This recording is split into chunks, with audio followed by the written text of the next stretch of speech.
Good afternoon to you. 406 here, News Talk 105.9 WMAL, where we're making sense of the news. Coming up this hour, Congressman Andy Biggs is with us at 4:30, 5 o'clock from the RNC. Chairman Michael Whatley is on the big show. And then we've got Charlie Spearing here at 5:30 from the Daily Mail with some exclusive reporting on what it will take and how it will be done, what Democrats are going to do to replace Joe Biden if it comes to that.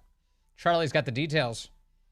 You can join us, 888-630-9625, 888-630-WMAL. Massive, massive fundraiser for Joe Biden this weekend. Hollywood, Jimmy Kimmel hosting the event. You got George Clooney, Julia Roberts, Jack Black, all the stars trying to drag Joe Biden across the finish line. Of course, you had Barack Obama trying to drag Joe Biden off the stage. Everyone's dragging Joe Biden everywhere in the hopes that they can keep holding on to power. Here's Biden mumbling this weekend about how, well, he's Joe Jobs. And guess what? It's growing. The economy's growing. People's doing better. We have the lowest unemployment rate in 50 years. We have more people. We've had over 15 million people brand new hired into the workforce. You know, my son says we all have various short-term descriptions for your jobs, for what you accomplished. And you should say Joe Jobs. Fit as a fiddle. Guy's in perfect shape. I just want to let me read the transcript of this for you, just so I can emphasize what you just heard. This is what the White House transcript says. You know, my son says you ought to have we all have various short-term descriptions for your jobs, for your what you accomplished. And you should say Joe Jobs, because it's about jobs, about giving people a shot. You give them a shot, they never let you down. And then in parentheses, applause. That's the White House transcript. Obama responds, there you go. There you go. You should see Obama's face, by the way, as Biden is trying to get all these words out of his head. Obama's staring at him like he desperately wants to take over. I can do it for you, Joe. Joe, I can do this for you. Do you want to stop talking? I can talk for you if you'd like. Goes right back to, this thing. Obama wanted to have an earpiece presidency. You remember that? Obama saying that, man, if I could just talk into the earpiece and have somebody else do it, that's what I would do. That's how I would do a third term. And this is it, apparently. This is how he's conducting that third term, through Biden. Biden had a lot to say. Biden said this about the United States Supreme Court at this big, glamorous fundraiser. The Supreme Court has never been as out of kilter as it is today. I mean, never. The fact of the matter is that this has never been a court that's been this far out of step. With what? Exactly. With the left? With your quest for power? With your desire to tear up the Constitution? Yeah, in that sense, it's out of step. It's not tearing up the Constitution. No, the court is actually more stable than it's been in a very long time. You can thank Donald Trump for that. It adheres to the Constitution. They had a big abortion case last week that went the way the left wanted it to go. Did you know that? We talked about it here on this program. The reason for that is because the doctors in question did not have standing, and that was according to every Supreme Court justice. All of them. The normal ones and the left-wing ones. All of them said that the doctors in question didn't have standing in the abortion pill case. And I didn't hear the left coming out and saying the court needs to be destroyed now as a result of that decision. They just pretend that didn't happen and they moved on. But they've been attacking the Supreme Court like crazy. To the extent the Supreme Court is in any sort of peril, it's from the left. It's not from the justices. The left, Chuck Schumer has been working to delegitimize it, threatening it. You have lefties attempting to assassinate sitting Supreme Court justices, lefties leaking decisions ahead of their actual release in order to compel outcomes in the United States Supreme Court. Attacks on the spouses of these Supreme Court justices without any justification whatsoever. Nonstop attacks on the women, the wives of the Supreme Court, for having their own views, for having their own agency, for being, wanting to fly American flags outside of their homes, under attack by the American left. I have to issue some words of gratitude to Martha Annalito, because I am so glad she flew that Appeal to Heaven flag outside of her home, and that the left has made such a stink about it. I got to say, I learned so much more about that flag after this all went down. All of a sudden, these things pop up in the news. You want to get smart on them. You study up a little bit. You figure out, okay, what was the basis for this? Where did this come from? This was George Washington era. Sailors from Massachusetts flying this Washington era flag. An appeal to heaven with a pine tree on it. The words an appeal to heaven. It's a great piece of American history from the Revolutionary War. And the fact that it says an appeal to heaven on it is even more appealing to me. And how many people do you know now who are buying appeal to heaven flags, flying them, celebrating them, emphasizing their place in American history, and flying them, yes, to tick off all of the right people? Isn't that great? That's great. That is great. God bless the Alitos for that. There's a bit of a renaissance going on here. Just a reemergence of some awareness of American history because of them. And they're enduring the slings and arrows for it. So I told you that earlier in the program, my wife and my kid for Father's Day, they got me a beautiful Appeal to Heaven t-shirt. I started wearing it. I'm going to wear it with some frequency. I love it. I love it. Corey, I was telling you about his boat. Did you know, if you've been following Corey and Ganamort on social media, our producer here, Corey's Appeal to Heaven flag was flying on the back of his boat up until this past week. Someone came to the marina and stole it. Stole it. Ripped the flag off of his boat. By the way, if you're the jerk who did it, there's an investigation underway. There are cameras being checked. The cops are on our side. Because they don't like people who steal stuff, it turns out. So we're digging it. Corey's digging it. If we get updates on that, I assure you, we'll bring them to you. But Corey went out of his way. He bought an Appeal to Heaven flag flying this thing. Stolen from his boat. All of the pride flags in the marina remain untouched. No one stole any of the pride flags. Because normal people don't steal other people's stuff. They don't. Even if you're the kind of weirdo who's flying a pride flag on your boat. So there you go. So that was Biden this weekend. He's attacking the Supreme Court. And I love that they say that Trump is the one who is the real threat to the important institutions of our country. It's Biden who is ripping apart and destabilizing institutions like the United States Supreme Court. There he is. The Supreme Court has never been more out of kilter as it is today. And then you got the celebrities. Here's Jack Black, who is just, what a waste. What a complete waste of talent from these guys. And, you can pick them apart for being lefties and say, that's so stupid. It is stupid. But these are guys who have real talent in their careers. Wasting it for the cringiest possible crap. How could you even support Biden in this environment? A few days ago, my manager called me and said George Clooney and Julia Roberts wanted me to help out the president and speak here tonight. And I said, I am in. When and where? And thank you. And then they said, Jack, we know how busy you are. You don't have time. Look at all the other events that are happening tonight that you already turned down. MC at the Fliegelman Bat Mitzvah. The opening of the new Jack in the Box in Oxnard. Judge at the second annual Imperial... And it keeps on going on like this, by the way. So he's telling some, self-effacing humor and that kind of thing. But the whole thing is Jack Black talks about Jack Black. He never once talks about Biden. He never bothers to. He's just like, I'm here to support you. But that's it. Tell us why, Jack. Why should we vote for Biden? Why should we support him? Why should people open their wallets to support this? They've been opening their wallets enough because of him. It's wild. So he didn't offer anything like that. It was just a whole thing on Jack Black. Also this weekend, Jake Tapper was talking to Connecticut Senator Chris Murphy, the Democrat. And even CNN is saying at this point, Biden is really hurting the ticket for the Democrats. In case you're looking for another rationale by which they're going to yank this guy off the stage. The claim that, it's not just a claim, it's reality.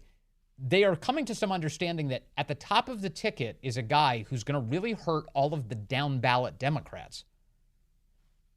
Nobody polls as badly as Biden does among Democrats, and it's hurting their party. Here's Jake Tapper complaining about it. Pennsylvania Senator Bob Casey up 5 in PA. Biden's down 3. Arizona Congressman Ruben Gallego, running for Senate in Arizona, up 4, Biden down 7. Nevada Senator Jackie Rosen up 2 in Nevada. Biden's down 12. How can you look at these statistics, these numbers, and not conclude that Joe Biden is a drag on the ticket? Oh, that's not going to be the case. But look at the numbers. Well, that's one poll. I mean, some wish casting, Chris Murphy just being like, it's not going to be the case. And it's funny, I'm seeing a lot of this is just kind of denialism among all of these lefty spokesmen. I saw another one today. Somebody was pointing out that, the black vote's like breaking for Trump 20. There's like he's got like a 20 percentage points support right now among black voters, and it's only growing. And I keep seeing lefties going, that's not going to happen. That's not going to happen. There's no way that happens. They just screech. It's not based on facts. It's just literally just an emotional incontinence coming out on television. Drag on the ticket. Oh, that's not going to be the case. But look at the numbers. Well, that's one poll. I mean, you're happy for your colleagues, I'm sure, but Biden is underpolling all of them. Almost a Jerry Seinfeld retort. But look at the numbers. Look what they're saying. He's going to lose. Yeah, not doing well. Not doing well. In fact, there's a new survey today out of Iowa. Now, Iowa is not at any risk of going to Biden. This is a state that's going to go for Trump again. But a fascinating piece of information, though, out of Iowa. President Trump holds a nearly 20-point lead over President Biden in Iowa. In Iowa. Now, that is a state that Obama carried twice. Doesn't seem like it was a Trump state ever since then. The new Des Moines Register Mediacom Iowa poll found that 50% of likely voters are set to back Trump in November's election in Iowa. 32% say they're going to support Biden. You got that? 50% Trump, 32% Biden. A state that went for Obama twice, not anymore. Independent candidate Robert Kennedy received 9% support. So even if you add up Biden and Kennedy, that brings you to 41%. Trump is at 50%. 50% in Iowa. The Des Moines Register noted that the figures are almost unchanged from the most recent Iowa poll in February when Trump had 48% of support. Well, I guess they're almost unchanged. They're going up for Trump, 2 points. So that's an interesting detail. Now, one of the reasons why this poll is creating some waves today is because the Seltzer polling is who conducted this. And for the Des Moines Register, and they're considered one of the best and most accurate polls in the entire country. This is not, these people are not bad at this. They're very good at it. Very good at it. Frank Luntz points this out today. He says in 2020, Trump won Iowa by 8 points. By 8 points. The final poll in October from Seltzer had Trump up by 7. In other words, they were 1 point off of his actual total. 1 point off in the assessment here. So now Trump is up by nearly 20 in Iowa. And if that poll continues its history of being accurate, it's a bloodbath. It's a bloodbath. And Iowa doesn't just have implications for Iowa. If you see Iowa polling like this, the reason you're seeing a bunch of freaking out today, Nate Silver, lefty political analysts, they think that this is an indication for what's happening across the entire Midwest. That it's not just Iowa. That it's a bunch of really critical states in the Midwest who are going to all but be much more dramatically for Trump than they are for Biden. And so I think, in these weeks ahead, we got a debate next week. Things are about to get very interesting when it comes to what the left is willing to do in order to hold on to power. I should say interesting, and scary. And scary. Because we've seen what the left, what their appetite for power brings. The way they abuse power. The way they wield tyranny against their fellow citizen. The censorship that they're willing to advance. The security threat scares that they're prepared to tell you all about as a justification to rob you of liberty. All sorts of things to pay attention to. And what are they going to do with Biden? What are the chances they actually replace this guy ahead of the convention or at the convention? The chances for that grow with each passing day that you get numbers like this and video of Biden like you got from this past weekend where he freezes up on stage and Obama has to drag him off. You can only hide that stuff from the American people for so long. And the fact is, and I said it earlier, the fact is the White House is freaking out today, claiming that everybody's lying about Biden's mental and physical state and that these are fake videos. I swear to you, they use the phrase deep fake today to refer to video that's real of Biden freezing up on stage. The reason they're panicking is because their own base is panicking. And you have to wonder what the conversations are like behind closed doors at 1600 Pennsylvania Avenue. What is going on? We'll get into that in more detail with Charlie Spearing. He's got some reporting on that subject coming up at 5:30. And I've got a lot more ahead for you, too. Hold on, we got Congressman Andy Biggs coming up here in a few minutes. Don't miss that. Let me go to the phones now. I've got Hank in Odenton, Maryland, line 3. Hello, Hank. You're on the Vince Coglianese Show. Hi, Vince. It's a great option. Great to be able to talk to you today. I just wanted to let you know that I'm sitting on my deck, having an adult beverage, looking at my 82nd Airborne Division flag, and to my right, my Appeal to Heaven flag. So you have an Appeal to Heaven flag flying on your great American deck. So how long have you had that flag, Hank? Ever since the controversy arose, I went right out and bought it. I figured, living here in Odenton, Maryland, behind enemy lines, the heck with everybody. I love it. So you bought it after the left raised a stink about the Alitos flying a flag with some great American history. Absolutely. Good for you. Has anyone attempted to rob you of your flag? No, but I did have my Trump yard sign stolen. Might be time to electrify it. Hank, thank you. Hank, enjoy that beverage for us, would you? I really appreciate the call. Hank, joining the revolution, the American Revolution, flying the Appeal to Heaven flag. Coming up, Congressman Andy Biggs is here. We'll take a closer look at how non-citizens are suddenly getting voter registration forms in the Biden era. How did that happen? Good afternoon to you. 4:36 here, News Talk 105.9 WMAL, where we're making sense of the news. Coming up, RNC Chairman Michael Whatley joins us. We'll get an update on how the election's going at 5 o'clock. And then at 5:30, Charlie Spearing is with us from the Daily Mail with a brand new report today, headlined, "The Secret Democrat Plot to Replace Biden Revealed." He'll tell us more coming up at 5:30. You can join us, 888-630-9625, 888-630-WMAL. All across the country, the New York Post reports this weekend, welfare offices and other agencies in 49 different American states, there's only 50 of them, 49 of them provide voter registration forms to migrants without requiring proof of citizenship, leading Republicans and conservatives to call for swift federal action to stop the handouts. Here to help get our arms around this big story and what to do next, Congressman Andy Biggs is here from Arizona's 5th Congressional District. He's a member of the House Judiciary and Oversight Committees as well. Congressman, good to have you with us, sir. Thank you. Hey, thanks, Vince. Good to be with you.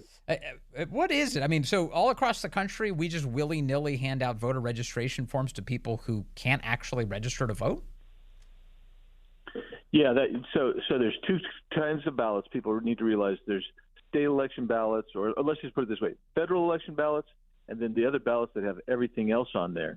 And there's only one state of the 50, and that's my state, Arizona, that says you have to have proof of citizenship to get your voter registration form filled out. But that's only on the state, because the federal government on the federal ballots does not require that either. So, these are huge problems. I mean, in the past we said, well, we think there are a few hundred, maybe a few thousand people voting on this, but when you've brought in millions, probably a little over 10 million people in the last 3 years who are illegally in the nation, and they go get benefits because they're getting benefits from the Biden administration, and under the Voting Rights Act, when you go get benefits, the bureaucracy is supposed to also register to vote if people want to vote, get registered to vote. In fact, that's one of the pushes of the Biden administration, that one of Biden's first executive orders was to wield the power of all of the federal agencies as a voter registration drive. Exactly right. And that becomes a huge problem because these people are ineligible to vote. We have a problem in Arizona because we've seen an increase by thousands of people who ask for only a federal, what we call a federal-only ballot here. So that it'll have like the president, members of Congress, the U.S. Senate, that type of thing. That's all it'll have on that ballot. Because it kind of makes you wonder, doesn't it? Why is somebody going there to get that kind of ballot? Yeah, what does that tell you? If someone is only registering for federal elections and you're seeing an uptick in that particular behavior, what does that indicate to you, Congressman? It tells me that there's going to be some fraudulent voting, certainly in the federal side, and certainly in the state of Arizona, where we, in order to register for the state side, you got to have proof of citizenship. So this is the only state that does that. All the rest, you don't have to have proof of citizenship, which tells you that it could be even bigger and broader than you think. Oh, I see what you're saying. So in Arizona, because you have that citizenship requirement for state elections, those people who are looking to evade demonstrating their citizenship are signing up for only the federal elections. Correct, sir. Okay. That's right. That's fascinating and troubling. You know, what kind of roadblocks are there to an illegal foreign national registering to vote in the United States? Is this just a Scouts honor situation? Yeah, a lot of it's kind of a self-reporting thing because you're not required to prove citizenship to either vote or to register to vote. So people are going to go in, they show some kind of ID that when they go to vote in some states, not in all states. So that's why the Federal Voting Rights Act has to be modified. And we just, to be frank with you, we just don't have the horses or enough people with the will to make those changes in the United States Congress today. That's unbelievable. I mean, it's tragic, and it's an indication of the way Democrats think that they're accruing votes. But that should be the kind of thing that would sail through a functioning Congress, which is require U.S. citizenship proof in order to vote, right? You would think. I mean, if everybody really cared about honest, open, transparent, and fair elections, that would be like the first thing you'd look at the VRA, the Voting Rights Act, and you would say, this is where we have to fix it. You have to prove your citizenship to register to vote. You have to cull your voting records of people who are deceased and should not be voting. Get rid of those, so you know who should be voting and is able and eligible to vote. We have massive problems, and then we have the audacity to send our inspectors and observers throughout the world to watch other nations' troubled elections. But we won't fix our own. We have more stringent requirements for motor vehicles in the United States than we do for voting. I have to get an emissions inspection. I have to get a safety inspection. I have to register my vehicle. In awful Fairfax County, I have to pay a ridiculous tax every year. These are all things I've got to do just for a car. For voting, no such requirements. No safeguards for voting. No, very very little bump in the road. It's a speed bump, and look, there are places that you have motor voter laws where you have day of registration, so the election day people can go and register. So we have actually, in the name of trying to not suppress voter participation, we have made it so ridiculously easy to vote that now we wonder. And we look at it and we say, this is ripe for fraud. And then, by the way, it isn't that a lot of us weren't saying these measures are ripe for fraud. It's just that now you're seeing indications pretty clearly that there is fraudulent voting going on. It's just an order of magnitude. How do we discover how big the problem really is? And then do we have the desire, will, and courage to actually step in and slow it down and try to clean it up? Congressman, also, I can't emphasize this enough. I mean, Republicans have every incentive in the world to make it easy to register to vote, because it turns out among American adults who are of voting age, if they're not registered to vote, they are very likely Trump supporters. The polling shows that. And in fact, Republicans would do well to register so many more Americans ahead of this election. But what we're talking about is foreign nationals who have no right. In fact, it's illegal for them to vote in our elections. And Democrats are working aggressively to protect that. Yeah, and one thing you and I have not mentioned is that you actually have states and localities, particularly within California, where they are allowing non-citizens to vote in local elections. Yes. So that needs to be brought to an end, because that adds to the confusion and creates opportunities for these people to think that they can vote in federal elections or other elections that they're not allowed to vote in. So we have got to, as the feds, we've got to step in. I hate to do it, but we have to step in and say no. We have to protect our election integrity. Otherwise, we are as bad as any corrupt nation when you don't protect your elections. Well, I can tell you one place to start. That's Washington, D.C. Washington, D.C. now allows non-citizens to vote, which means all these various members of embassies and all sorts of things can be interfering in American elections right here in Washington, D.C. And in D.C., that's supposed to be Congress's job. I know everyone likes to refer to these as like local elections, and it is true. It's about the elections for the district. But as far as I can tell, that's a federal district, isn't it, Congressman? It sure is. And we actually have been processing through the House, trying to get through the House legislation that would bar that. And I think we were successful at that just about a month or so ago. So it's a real deal. It is a real deal. But we face opposition constantly from the district and the Democrats, and actually some in our own party sometimes. Yeah, that's the craziest part.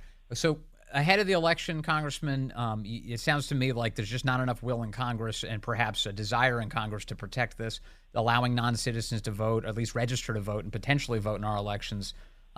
What do you expect ahead of Election Day? Is this going to be a problem this year? I think it is going to be a problem. I got a briefing last week that the Republican National Committee has brought 91 lawsuits, and they're bringing additional lawsuits to try to clean up and protect our election integrity throughout the country. And that's really how the Democrats succeeded in undermining our integrity, is through lawfare. And so now we're fighting back through lawfare finally. But look, even if you got something out of the House, I don't think you're going to get it out of the Senate before the election. And that's simply because the Democrats are really content with expanding, if you will, their voter base. I mean, you had actually a New York congresswoman admit that a few months back, that she wants more voters because she needs more voters in her district. They want it for everything, everything from voting to grant money and federal aid. So, yeah, this benefits the Democrats and the left, and that's why they're not going to really help us clean this up. That's why we got to win this and take everything back, so we have enough horses, quite frankly, to actually change the policy and change the law. And now's the time before too many foreign nationals. I mean, there's so many already here, but too many more pour into the country. Yeah. Congressman, I also want to ask you about Attorney General Merrick Garland. Last week, the House holding him in contempt of Congress. Well-deserved, I would say. The Justice Department has responded by saying, sorry, he's immune from prosecution. I don't know if you know this, Congressman, but Merrick Garland is above the law. What do you make of that? Well, it's going kind of how I predicted it would go, but we had to go through the exercise. And now I've encouraged the Speaker to use his authority to bring in a House special counsel to actually at least civilly pursue Merrick Garland and some of these others who have been stonewalling Congress, to actually get in and make them pay some kind of price, whether it's a civil contempt or some other mechanism to try to enforce it, to get an attorney going. In the meantime, Ana Paulina Luna from Florida is looking at something called inherent contempt. It hasn't been used in this country in well over 100 years. But what it would do is it would recognize Congress's both our oversight power and authority to hold somebody in contempt who denied our process, and allow the sergeant at arms to actually go out and arrest them. So she's looked into that.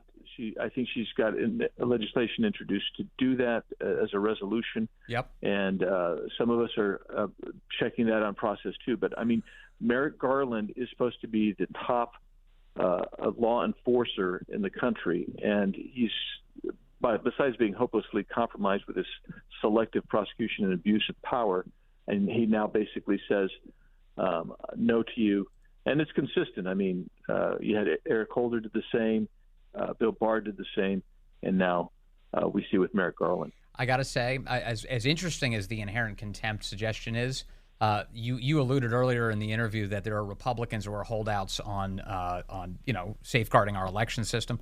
The same is going to be true here. You're not going to get enough Republicans together to support a sergeant at arms placing the attorney general under arrest. Which is deeply unfortunate, but that is the state of play, don't you think? Yeah, I think you're right. We look at it and we're trying to do the point I guess I'm trying to make is we're trying to do all that we can with the limited authority that we have. A lot of people think we have police power. We do not have police power under the Constitution. Closest to it is the inherent contempt authority. Right. But if you don't have the will, even when you have our majority slight, so we don't have the will amongst the body itself, it just tells me you got to have more. We got to have more people, and we've got to have stronger people. Yeah. And that's the only way that this thing gets turned around. You have to grow the majority of people who actually love this country and get them in positions of power. That's definitely the case. Congressman Andy Biggs, thank you very much for your time as always. Really appreciate all of our conversations, sir. Did you know that Democrat Congresswoman Cori Bush has been holding out on us? She has healing powers. Did you know this? She can literally touch an ailment on your body and it will disappear.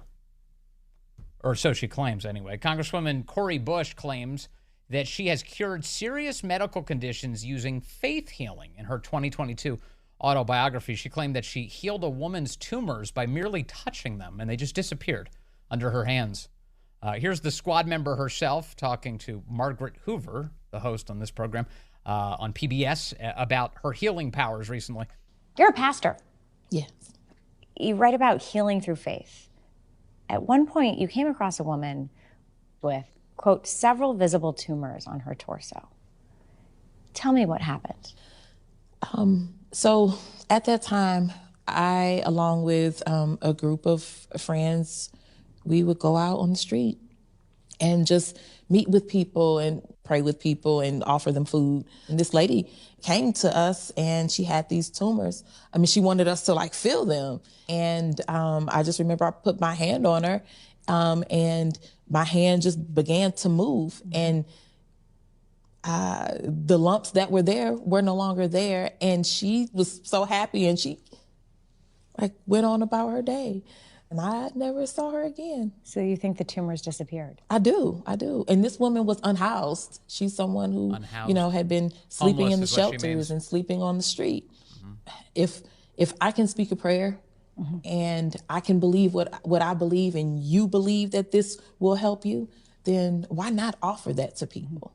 Because I know prayer has helped me. As a trained nurse, you're a member of the medical community. She has a lot of jobs. Have you noticed, by the way? She's a congresswoman. She's a nurse. She's also a priestess. Think about those spiritual healings versus medical healings. Yeah. Spiritual healing it's a part of what you believe, and the medical healing it's a similar thing. It's a similar thing. It's very similar. So there you go. Cori Bush has been holding out on us. Why isn't she sharing this skill? There are hospitals everywhere who could use her services if she'd stop by, maybe. A little healing. I should point out that she also has a bodyguard who claims to be 109 trillion years old, who says that Jews control the world, and he can summon tornadoes with his mind. So it's like a whole bunch of like weird superheroes or something. Anti-Semitic superheroes on the squad. We'll keep investigating, and she should share, honestly. If she can do that, she shouldn't be in Congress. She should be healing everyone.